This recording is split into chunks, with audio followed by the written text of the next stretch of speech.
Hi guys, welcome back to Ramya study tricks. ഇന്നത്തെ വീഡിയോയിൽ ഒരു PYQ ആണ് നമ്മൾ നോക്കുന്നത്. ഒന്നാമത്തെ ചോദ്യം, ചുവടെ തന്നിട്ടുള്ള സംഭവങ്ങളെ കാലഗണനാ ക്രമത്തിലാക്കുക. അപ്പോൾ കാലഗണനാ ക്രമത്തിലാക്കാനുള്ള ചോദ്യങ്ങൾ സർവ്വസാധാരണമായിട്ട് ഇപ്പോൾ PSC ചോദിക്കുന്നുണ്ട്. അപ്പോൾ ഇവിടെ ഓപ്ഷൻ ബി ആണ് ആൻസർ. ആദ്യം നടന്നത് 1896 ഈഴവ മെമ്മോറിയലാണ്. രണ്ടാമത് വൈക്കം സത്യാഗ്രഹം നടന്നത് 1924-25 കാലഘട്ടങ്ങളിലാണ്. അടുത്തത് ഗുരുവായൂർ സത്യാഗ്രഹം നടന്നത് 1931 പാലിയം സത്യാഗ്രഹം നടന്നത് 1947. ഡോക്ടർ പൽപുവിൻ്റെ നേതൃത്വത്തിലാണ് ഈഴവ മെമ്മോറിയൽ സമർപ്പിച്ചത്. വർഷം 1896 സെപ്റ്റംബർ 3. 13,176 പേരായിരുന്നു ഒപ്പിട്ടിരുന്നത്. ആ ഹർജി സമർപ്പിച്ചത് ശ്രീമൂലം തിരുനാളിനാണ് ഈഴവ മെമ്മോറിയൽ സമർപ്പിച്ചത്. ആ സമയത്തെ തിരുവിതാംകൂർ ദിവാൻ ശങ്കര സുബ്ബയ്യ. ഡോക്ടർ പൽപു ആണ് അതിന് നേതൃത്വം നൽകിയതെന്ന് ഓർമ്മിച്ചു വെക്കുക. കഴ്സൺ പ്രഭുവിനാണ് രണ്ടാം ഈഴവ മെമ്മോറിയൽ സമർപ്പിക്കപ്പെട്ടത്. ഈഴവ മഹാസഭ സ്ഥാപിച്ചത് ഡോക്ടർ പൽപു ആണ്. ഗുരുവായൂർ സത്യാഗ്രഹം നടന്ന വർഷം 1931-32 കാലഘട്ടത്തിലാണ്. 1931 വടകരയിൽ നടന്ന KPCC യോഗത്തിലാണ് ഗുരുവായൂർ സത്യാഗ്രഹം ആരംഭിക്കാൻ തീരുമാനിച്ചത് കേട്ടോ. സത്യാഗ്രഹം ആരംഭിച്ചത് 1931 നവംബർ 1 കേളപ്പൻ, മന്നത്ത് പത്മനാഭൻ എന്നിവരാണ് ഗുരുവായൂർ സത്യാഗ്രഹത്തിന് നേതൃത്വം നൽകിയത്. കേളപ്പൻ, മന്നത്ത് പത്മനാഭൻ. അതുപോലെ തന്നെ ഗുരുവായൂർ സത്യാഗ്രഹത്തിൻ്റെ വോളണ്ടിയർ ക്യാപ്റ്റൻ ആരായിരുന്നു എന്ന് PSC ചോദിക്കാറുണ്ട്. അത് AKG ആണ്, AK ഗോപാലൻ. കേളപ്പനാണ് ഗുരുവായൂർ സത്യാഗ്രഹ സമയത്ത് നിരാഹാരം കിടന്നത്. ഗാന്ധിജിയുടെ ഒരു ഉപദേശപ്രകാരമാണ് അദ്ദേഹം ആ നിരാഹാരം അവസാനിപ്പിച്ചത്. അത് ഓർമ്മിച്ചു വെക്കുക. ഇപ്പോൾ ഇവിടെ ആവർത്തിച്ച് ചോദിച്ചൊരു ചോദ്യം എന്ന് പറഞ്ഞാൽ സത്യാഗ്രഹത്തിൻ്റെ വോളണ്ടിയർ ക്യാപ്റ്റൻ ആരായിരുന്നു എന്ന് ചോദിച്ചിട്ടുണ്ട്. അത് AK ഗോപാലനാണ്. അത് നന്നായിട്ട് മനസ്സിലാക്കി വെക്കണം. അടുത്തൊരു ചോദ്യം, ഗുരുവായൂർ ക്ഷേത്രം മണിയടിച്ച ആദ്യ അബ്രാഹ്മണൻ ആരാന്ന് ചോദിച്ചാൽ P കൃഷ്ണപിള്ളയാണ് കേട്ടോ. P കൃഷ്ണപിള്ള. അടുത്തത് വൈക്കം സത്യാഗ്രഹം നടന്ന വർഷം 1924-25 കാലഘട്ടത്തിൽ. വൈക്കം സത്യാഗ്രഹത്തിന്റെ ക്ഷേത്ര മതിൽക്കെട്ടിന് പുറത്തുള്ള വഴിയിലൂടെ അവർണ ജാതിക്കാർക്ക് സഞ്ചരിക്കാനുള്ള സ്വാതന്ത്ര്യമുണ്ടായിരുന്നില്ല. ആ ഒരു അവകാശം നേടിയെടുക്കാൻ വേണ്ടിയിട്ടാണ് വൈക്കം സത്യാഗ്രഹം നടന്നത്. അതിന് നേതൃത്വം നൽകിയത് TK Madhavan, KP Kesava Menon, Mannath Padmanabhan, Kelappan, CV Kunjuraman തുടങ്ങിയവരായിരുന്നു. Paliyam സത്യാഗ്രഹവും സഞ്ചാര സ്വാതന്ത്ര്യത്തിന് വേണ്ടി നടന്നതായിരുന്നു. അടുത്ത ചോദ്യം, ബ്രിട്ടീഷ് വൈസ്രോയിയുടെ എക്സിക്യൂട്ടീവ് കൗൺസിലിൽ അംഗത്വം രാജിവെക്കുകയും ഇന്ത്യൻ നാഷണൽ കോൺഗ്രസിൻ്റെ അധ്യക്ഷ പദവിയിൽ ഇരിക്കുകയും ചെയ്ത മലയാളി ആരാണ്? കോൺഗ്രസിൻ്റെ അധ്യക്ഷ പദവി വഹിച്ച മലയാളി ചേറ്റൂർ ശങ്കരൻ നായരായിരുന്നു. ചേറ്റൂർ ശങ്കരൻ നായർ INCയുടെ അധ്യക്ഷ പദവി വഹിച്ചത് 1897 മഹാരാഷ്ട്രയിൽ നടന്ന അമരാവതി കോൺഗ്രസിൻ്റെ സമ്മേളനത്തിൽ വെച്ച്. അടുത്ത ചോദ്യം, 1900 ഏത് വൈസ്രോയിക്കാണ് രണ്ടാം ഈഴവ മെമ്മോറിയൽ സമർപ്പിച്ചത്? ലോർഡ് കഴ്സൺ പ്രഭുവിനാണ് 1900 രണ്ടാം ഈഴവ മെമ്മോറിയൽ സമർപ്പിച്ചത്. അടുത്ത ചോദ്യം, താഴെ തന്നിരിക്കുന്നവയിൽ ശരിയായ ജോഡി കണ്ടെത്തുക. അപ്പോൾ ഇതിനകത്ത് തന്നിരിക്കുന്ന എല്ലാം ശരിയാണ് കേട്ടോ. ആത്മവിദ്യാസംഘം സ്ഥാപിച്ചത് വാഗ്ഭടാനന്ദനാണ്. വക്കം അബ്ദുൽ ഖാദർ മൗലവിയാണ് സ്വദേശാഭിമാനി പത്രം സ്ഥാപിച്ചത്. കുര്യാക്കോസ് ഏലിയാസ് ചാവറയുടെ ആത്മകഥയാണ് ആത്മാനുതപം. അതും കൂടെ ഓർമ്മിച്ചു വെക്കുക. അടുത്ത ചോദ്യം, സമത്വ സമാജം എന്ന പരിഷ്കരണ പ്രസ്ഥാനം ആരംഭിച്ച സാമൂഹ്യ പരിഷ്കർത്താവ്? വൈകുണ്ഠ സ്വാമികളാണ് സമത്വ സമാജം എന്ന പരിഷ്കരണ പ്രസ്ഥാനം ആരംഭിച്ചത്. അടുത്തത്, 1916 പൂനെയിൽ ഇന്ത്യയിലെ ആദ്യത്തെ വനിതാ സർവകലാശാല സ്ഥാപിച്ചത് DK കാർവെയാണ്. DK കാർവെയുടെ നേതൃത്വത്തിൽ 1916 ഇന്ത്യയിലെ ആദ്യത്തെ വനിതാ സർവകലാശാല സ്ഥാപിച്ചു. അത് മഹാരാഷ്ട്രയിലെ പൂനെയിലായിരുന്നു. ശാരദാ സദൻ, ആര്യ മഹിളാ സമാജം ഇതെല്ലാം സ്ഥാപിച്ചത് പണ്ഡിത രമാബായി ആണ്. പിന്നെ ജ്യോതിറാവു ഫൂലെയാണ് സത്യശോധക സമാജത്തിൻ്റെ വക്താവ്. ലോകമാന്യ എന്നറിയപ്പെട്ടിരുന്നത് ബാലഗംഗാധര തിലകാണ്. അടുത്ത ചോദ്യം, ഗാന്ധിജിയുടെ നേതൃത്വത്തിൽ നടന്ന നിസ്സഹകരണ സമരം നിർത്തിവെക്കാനുണ്ടായ കാരണം ചൗരി ചൗര സംഭവമായിരുന്നു. 1922 ചൗരി ചൗര സംഭവം. 1922 ഫെബ്രുവരി 5. ഈ ഒരു ചൗരി ചൗര അത് ഉത്തർപ്രദേശിലൊരു സ്ഥലമായിരുന്നു കേട്ടോ. അടുത്തത്, സന്യാസി കലാപം നടന്നത് എവിടെയാണ്? ബംഗാളിലായിരുന്നു സന്യാസി കലാപം നടന്നത്. ആനന്ദമഠം ആ ഒരു നോവലിൻ്റെ പശ്ചാത്തലം തന്നെ ഈ സന്യാസി കലാപമാണ്. ആനന്ദമഠം എന്ന നോവലിൽ നിന്നാണ് ഇന്ത്യയുടെ ദേശീയ ഗീതമായ വന്ദേ മാതരം എടുത്തിട്ടുള്ളത്. വന്ദേ മാതരം രചിച്ചത് ബങ്കിം ചന്ദ്ര ചാറ്റർജിയാണ്. അടുത്തത് ഇന്ത്യൻ നാഷണൽ കോൺഗ്രസിൻ്റെ എവിടെ വെച്ച് നടന്ന സമ്മേളനത്തിലാണ് ക്വിറ്റ് ഇന്ത്യ പ്രമേയം പാസാക്കിയത്? ബോംബെ. 1942 ഓഗസ്റ്റ് 8 ബോംബെയിൽ നടന്ന INCയുടെ സമ്മേളനത്തിൽ ഈ ഒരു ക്വിറ്റ് ഇന്ത്യ പ്രമേയം പാസാക്കിയത്. ക്വിറ്റ് ഇന്ത്യ പ്രമേയം അവതരിപ്പിച്ചത് ജവഹർലാൽ നെഹ്റുവാണ്. അടുത്തത് ഏഷ്യാറ്റിക് സൊസൈറ്റി ഓഫ് ബംഗാൾ സ്ഥാപിച്ചത് വില്യം ജോൺസ് ആണ്. ഏഷ്യാറ്റിക് സൊസൈറ്റി ഓഫ് ബംഗാൾ സ്ഥാപിച്ചത് വില്യം ജോൺസ്. ധനബിൽ ആദ്യം അവതരിപ്പിക്കുന്നത് പാർലമെന്റിലെ ഏതു സഭയിലാണ്? ധനബില്ല് ആദ്യം അവതരിപ്പിക്കുന്നത് ലോക്സഭയിലാണ്, ലോക്സഭ. അടുത്ത ചോദ്യം, മൗലിക അവകാശങ്ങളിൽ ഏതെങ്കിലും ലംഘിക്കപ്പെടുന്ന പക്ഷം അവ പുനഃസ്ഥാപിച്ചു കിട്ടുന്നതിന് അനുച്ഛേദം 226 പ്രകാരം ഏത് കോടതിയെയാണ് സമീപിക്കാൻ കഴിയുന്നത്? ഹൈക്കോടതിയെ. ഹൈക്കോടതി റിട്ട് പുറപ്പെടുവിക്കുന്നത് അനുച്ഛേദം 226 പ്രകാരമാണ്. അടുത്തത്, വോട്ടിംഗ് പ്രായം 21 വയസ്സിൽ നിന്നും 18 ആയി കുറച്ച ഭരണഘടനാ ഭേദഗതി 61-ാം ഭരണഘടനാ ഭേദഗതിയാണ്. വോട്ടിംഗ് പ്രായം 21 വയസ്സിൽ നിന്നും 18 വയസ്സായി കുറച്ചത് ഏത് ഭേദഗതി പ്രകാരമാണ്? 61-ാം ഭേദഗതി. അടുത്തത്, വിദ്യാഭ്യാസം ഏതു ലിസ്റ്റിലാണ് ഉൾപ്പെടുന്നത്? കൺകറന്റ് ലിസ്റ്റിലാണ് വിദ്യാഭ്യാസം ഉൾപ്പെടുന്നത്. വിദ്യാഭ്യാസം ഫണ്ടമെന്റൽ റൈറ്റ്സ് ആണെന്ന് പറയുന്ന ഭരണഘടന ഭേദഗതി 86-ാം ഭരണഘടനാ ഭേദഗതിയാണ്. വർഷം 2002. ഓർമ്മിച്ചു വെക്കുക, ഇന്ത്യൻ ഭരണഘടനയിലെ 21A ഭാഗത്താണ് എഡ്യൂക്കേഷൻ ഫണ്ടമെന്റൽ റൈറ്റ്സ് ആണെന്ന് പറയുന്നത്. അടുത്തത്, വിഴിഞ്ഞം അന്താരാഷ്ട്ര വാണിജ്യ തുറമുഖം പ്രധാനമന്ത്രി രാജ്യത്തിന് സമർപ്പിച്ചതെന്ന്?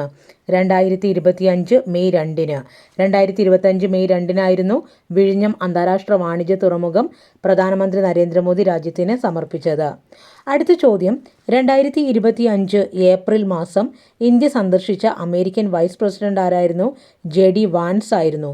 2025 ഏപ്രിൽ മാസം ഇന്ത്യ സന്ദർശിച്ച American vice president JD vans.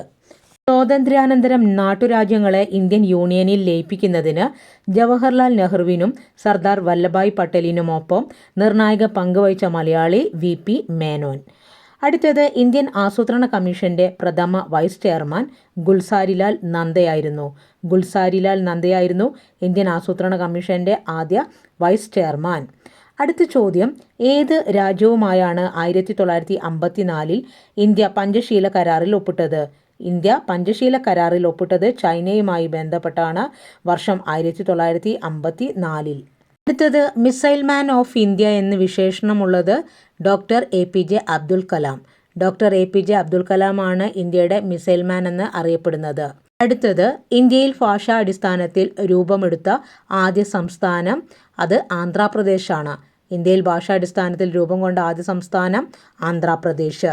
പ്രധാനമന്ത്രി നരേന്ദ്രമോദി പാർലമെന്റിൽ പ്രതിനിധീകരിക്കുന്ന ലോക്സഭാ മണ്ഡലം വാരണാസി. വാരണാസിയിൽ നിന്നാണ് പ്രധാനമന്ത്രി ലോക്സഭയിലേക്ക് തിരഞ്ഞെടുക്കപ്പെട്ടത്.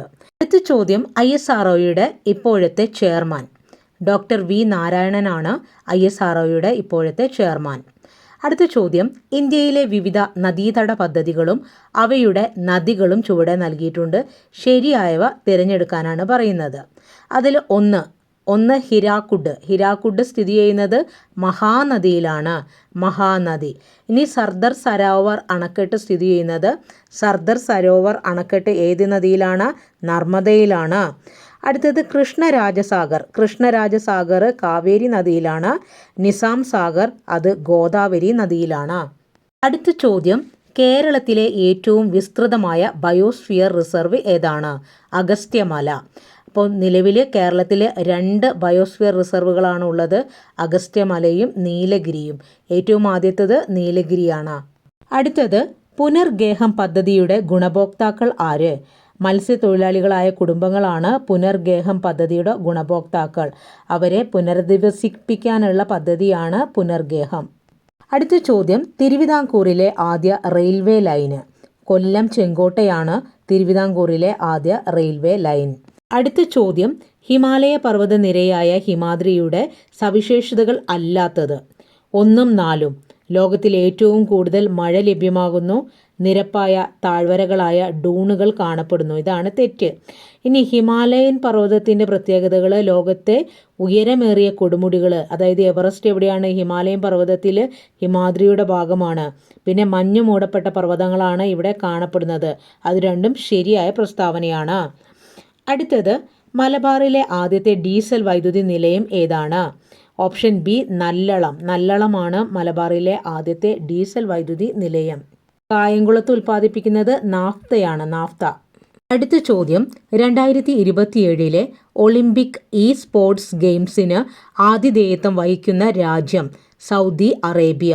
2027 ഒളിമ്പിക് സ്പോർട്സ് ഗെയിംസിന് ആതിഥേയത്വം വഹിക്കുന്ന രാജ്യം സൗദി അറേബ്യ. അടുത്തത്, കേരളത്തിലെ ദേശീയ ഉദ്യാനങ്ങളുമായി ബന്ധപ്പെട്ട് ചുവടെ നൽകിയിരിക്കുന്ന വിവരങ്ങൾ ശരിയായ രീതിയിൽ ക്രമപ്പെടുത്തുക. അപ്പോൾ നമുക്ക് നോക്കാം. ഇതിൻ്റെ ആൻസർ ഓപ്ഷൻ ഡി ആണ്.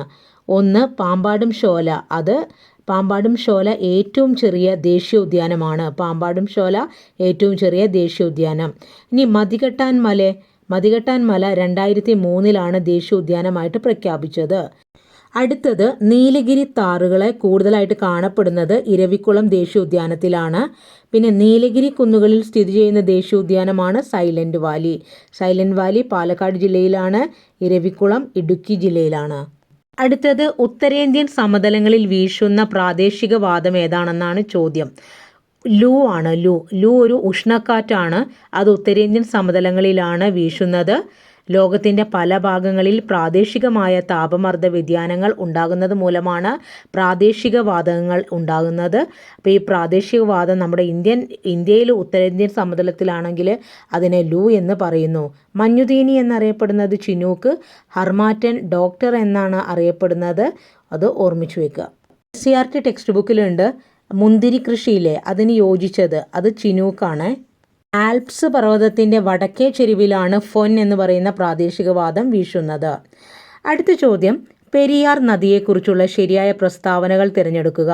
പെരിയാർ നദിയെക്കുറിച്ചുള്ള പ്രധാനപ്പെട്ട ശരിയായ പ്രസ്താവനകൾ ഓപ്ഷൻ എ ആണ്. 1, 3, 4. കേരളത്തിലെ ഏറ്റവും നീളം കൂടിയതും കേരളത്തിൻ്റെ ജീവരേഖ എന്നറിയപ്പെടുന്നതുമായ നദിയാണ് പെരിയാർ. കേരളത്തിലെ ഏറ്റവും നീളം കൂടിയ നദി കേരളത്തിൻ്റെ ജീവരേഖ എന്നറിയപ്പെടുന്നു. ഇനി പശ്ചിമഘട്ട മലനിരകളുടെ ഭാഗമായ തമിഴ്നാട്ടിലെ സുന്ദരമലയിലെ ശിവഗിരി കുന്നുകളിൽ നിന്ന് ഈ ഒരു നദി ഉത്ഭവിക്കുന്നത്. പെരിയാർ ഉത്ഭവിക്കുന്നത് പശ്ചിമഘട്ട മലനിരകളിലെ ഭാഗമായ തമിഴ്നാട്ടിലെ സുന്ദരമലയിലെ ശിവഗിരി കുന്നുകളിൽ നിന്നാണ്. മുതിരമ്പുഴ പെരിയാറിൻ്റെ പോഷക നദിയാണ്. അത് ശരിയാണ്. മുതിരമ്പുഴയിലാണ് പള്ളിവാസൽ ജലവൈദ്യുത പദ്ധതി സ്ഥിതി ചെയ്യുന്നത്.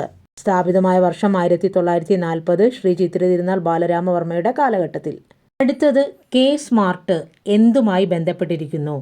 കെ സ്മാർട്ട് തദ്ദേശ സ്വയംഭരണ സ്ഥാപനങ്ങളുടെ കാര്യക്ഷമതയും സുതാര്യതയും വർദ്ധിപ്പിക്കുന്നതിനായി ലക്ഷ്യമിടുന്ന പദ്ധതിയാണ് കെ സ്മാർട്ട്. തദ്ദേശ സ്വയംഭരണ സ്ഥാപനങ്ങളുടെ കാര്യക്ഷമതയും സുതാര്യതയും വർദ്ധിപ്പിക്കുക. അടുത്തത്, നെല്ലിക്കാംപെട്ടി ഗെയിം സാങ്ച്വറി എന്ന് ആദ്യകാലങ്ങളിൽ അറിയപ്പെട്ടിരുന്ന വന്യജീവി സങ്കേതം. പെരിയാർ ടൈഗർ റിസർവാണ് നെല്ലിക്കാംപെട്ടി ഗെയിം സാങ്ച്വറി എന്ന് ആദ്യകാലങ്ങളിൽ അറിയപ്പെട്ടിരുന്നത്. അടുത്ത ചോദ്യം, ഇന്ത്യയിലെ ആദ്യത്തെ സമ്പൂർണ്ണ ഡിജിറ്റൽ സാക്ഷരത നേടിയ പഞ്ചായത്ത്? പുല്ലമ്പാറ. പുല്ലമ്പാറയാണ് ഇന്ത്യയിലെ ആദ്യത്തെ സമ്പൂർണ്ണ ഡിജിറ്റൽ സാക്ഷരത നേടിയ പഞ്ചായത്ത്.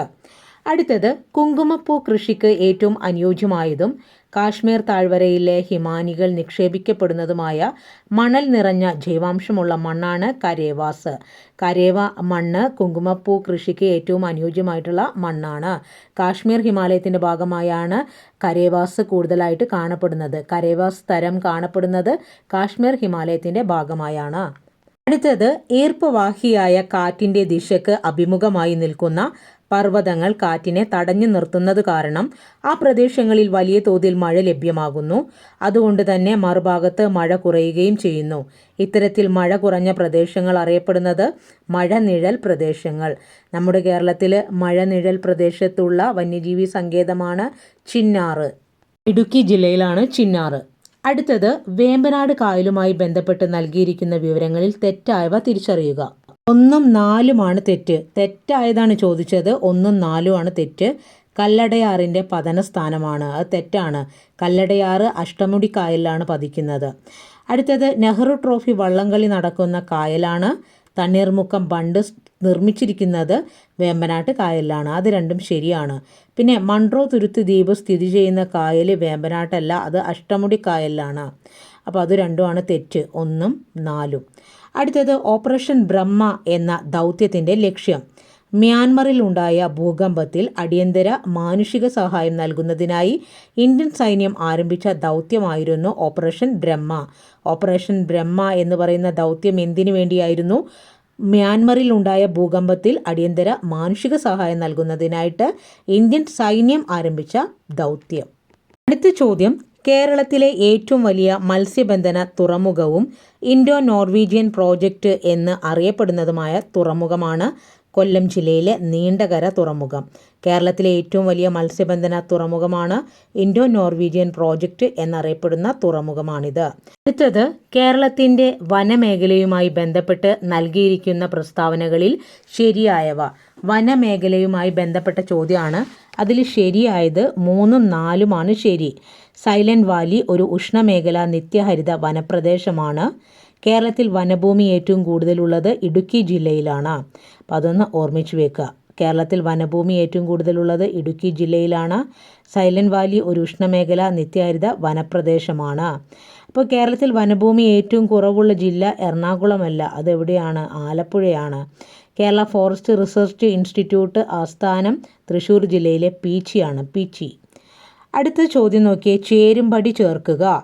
അപ്പോൾ ഓപ്ഷൻ സി ആണ് കറക്റ്റ് ആൻസർ. കരുമാടിക്കുട്ടൻ സ്മാരകം ആലപ്പുഴ ജില്ലയിലെ അമ്പലപ്പുഴയിലാണ് സ്ഥിതി ചെയ്യുന്നത്. ചന്ദ്രഗിരി കോട്ട കാസർഗോഡ് ജില്ലയിലാണ്. പുനലൂർ തൂക്കുപാലം കൊല്ലം ജില്ലയിലാണ്.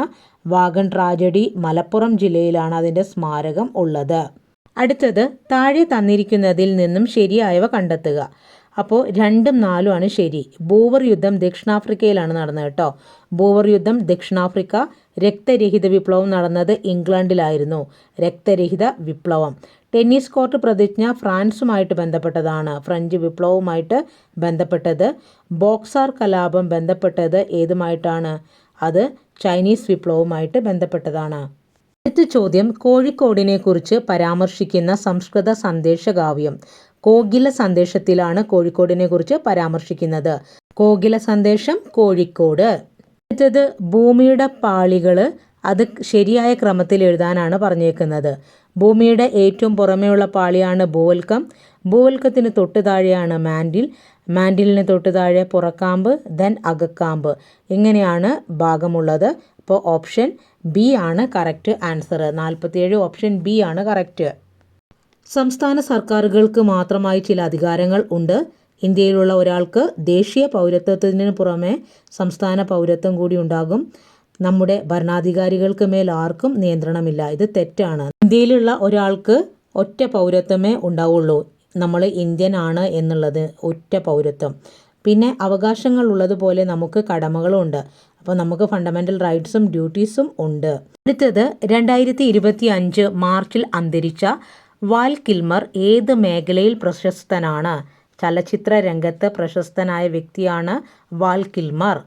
അടുത്തത്, 2024 മാതൃഭൂമി സാഹിത്യ പുരസ്കാരം ലഭിച്ചത് സാറ ജോസഫിനാണ്. സാറ ജോസഫിൻ്റെ ഒരു പ്രധാന കൃതിയാണ് മാറ്റാത്തി, ബുധിനി ഒക്കെ. 2024 മാതൃഭൂമി സാഹിത്യ പുരസ്കാരം സാറ ജോസഫിനാണ് ലഭിച്ചത്. അടുത്ത ചോദ്യം, വനിതകൾക്കായി സുഭദ്ര യോജന പദ്ധതി ആരംഭിച്ച സംസ്ഥാനം ഒഡീഷ. വനിതകൾക്കായി സുഭദ്ര യോജന പദ്ധതി ആരംഭിച്ചത് ഒഡീഷയാണ്. സംസ്ഥാനത്തെ ആദ്യ അഡ്വഞ്ചർ ടൂറിസം അക്കാദമിയും പാർക്കും നിലവിൽ വരുന്നത് ശാസ്താംപാറയിലാണ്.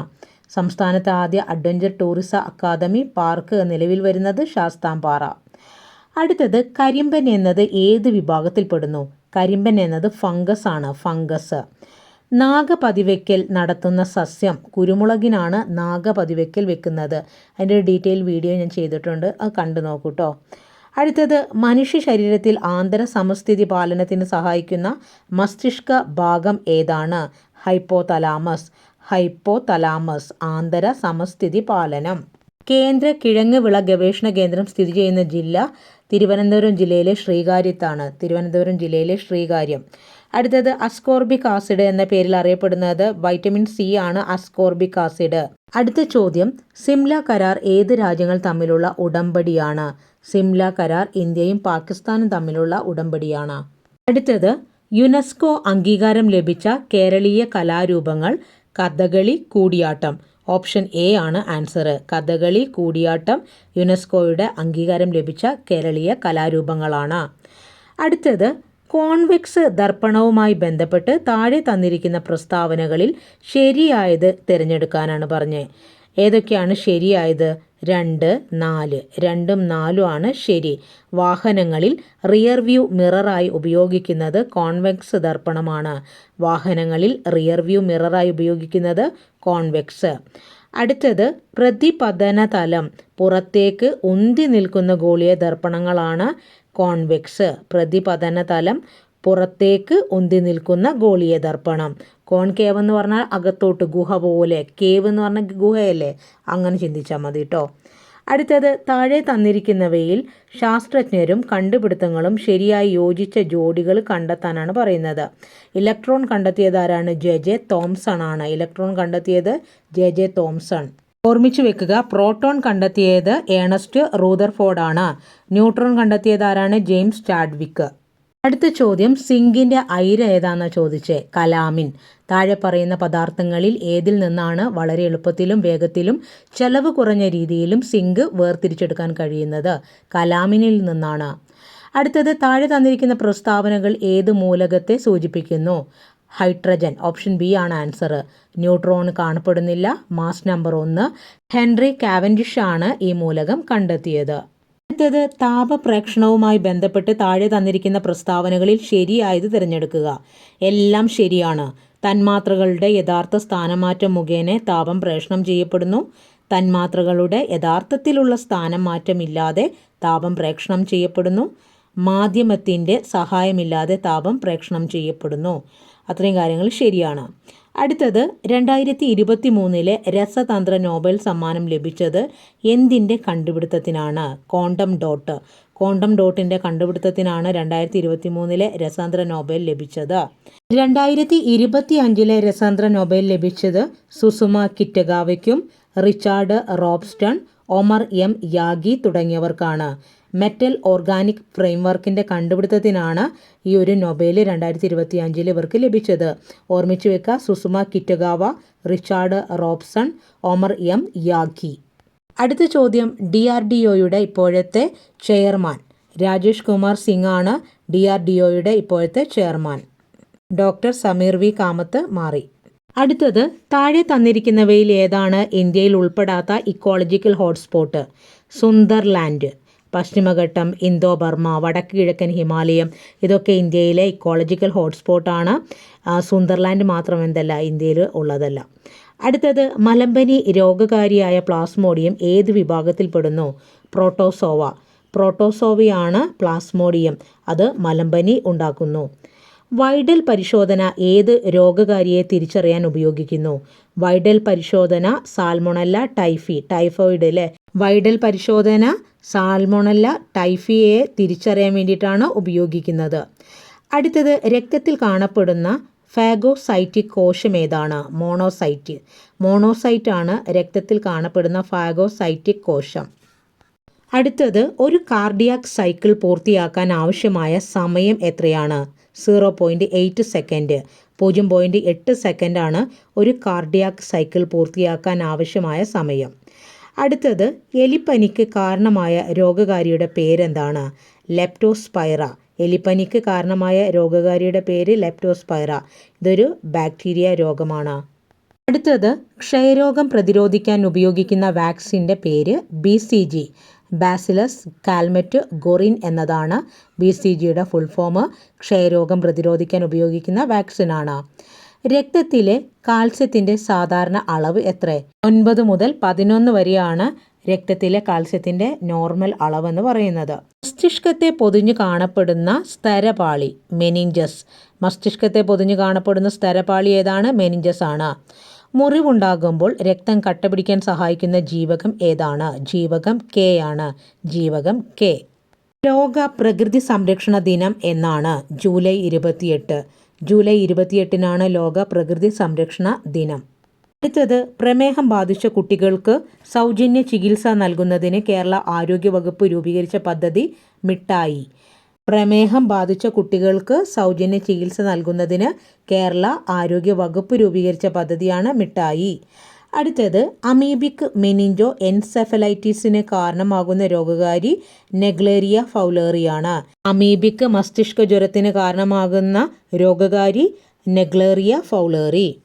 അടുത്ത ചോദ്യം, 2023 കേരളത്തിലെ ആരോഗ്യ മേഖലയിലെ നൂതന സാങ്കേതിക വിദ്യകൾക്കുള്ള ഡിജിറ്റൽ ട്രാൻസ്ഫോർമേഷൻ അവാർഡ് ലഭിച്ചത് ഏത് ആരോഗ്യ പദ്ധതിക്കാണ്? ആശാധാര. 2023 കേരളത്തിലെ ആരോഗ്യ മേഖലയിലെ നൂതന സാങ്കേതിക വിദ്യകൾക്കുള്ള ഡിജിറ്റൽ ട്രാൻസ്ഫോർമേഷൻ അവാർഡ് ലഭിച്ച ആരോഗ്യ പദ്ധതി ആശാധാര. അപ്പോൾ വളരെ പ്രധാനപ്പെട്ട കുറച്ച് ചോദ്യങ്ങളാണ് നമ്മൾ നോക്കിയത്. വീഡിയോ ഉപകാരപ്പെട്ടാൽ ലൈക്ക് ചെയ്യാനും ഷെയർ ചെയ്യാനും കമൻറ്റ് ചെയ്യാനും മറക്കരുത്. പിന്നെ SCERT പുതിയ ചാപ്റ്റേഴ്സിൻ്റെ എല്ലാം ഓരോ ചാപ്റ്റേഴ്സും പ്രത്യേകം പ്ലേലിസ്റ്റായിട്ട് കൊടുത്തിട്ടുണ്ട്. അത് കാണുക. വരാനിരിക്കുന്ന പ്രിലിമിനറി എക്സാമിന് നിങ്ങൾക്ക് യൂസ്ഫുൾ ആയിരിക്കും. താങ്ക്